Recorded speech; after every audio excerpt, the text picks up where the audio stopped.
आताची सर्वात मोठी न्यूज, अजित पवार शरद पवार एकत्र येण्याच्या चर्चा होताच महायुतीने घेतला मोठा निर्णय। राज्यात महायुतीची सत्ता आल्याने विरोधकांमधील अनेक आमदार आणि कार्यकर्ते सत्तेत सहभागी होणार अशा चर्चा सातत्याने सुरू आहे।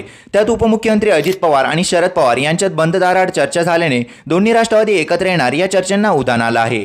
मात्र इन्कमिंगच्या संदर्भात महायुतीच्या तिन्ही नेत्यांना एक मोठा आणि महत्त्वाचा निर्णय घेतला आहे। महायुतीच्या विरोधात जे लढले, अप्रचार केला आणि आता सत्तेचा लाभ घेण्यासाठी येणार असले त्यांना आपसात चर्चा केल्याशिवाय प्रवेश देता येणार नाही। भाजपचे प्रदेशाध्यक्ष आणि राज्याचे महसूल मंत्री तसेच नागपूरचे पालकमंत्री चंद्रशेखर बावनकुळे यांनी माहिती दिली आहे।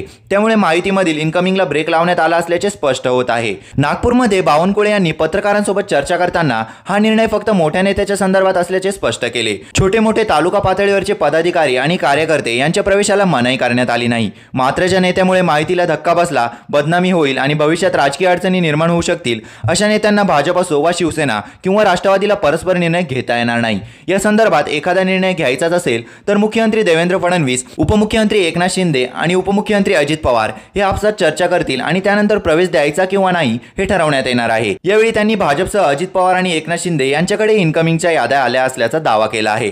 सध्या केंद्रात आणि राज्यात भाजपच्या नेतृत्वात सत्ता आहे। राज्यात महाविकास आघाडीचा मोठा पराभव झाला आहे। अनेक दिग्गज नेते पराभूत झाले आहेत। आता 5 वर्ष कुठलीही संधी नाही, त्यामुळे अनेक जण महायुतीत प्रवेश करण्यास इच्छुक आहे। अशाच नवनवीन व्हिडिओ बघण्यासाठी आपल्या चॅनलला लाईक आणि सबस्क्राइब करायला विसरू नका।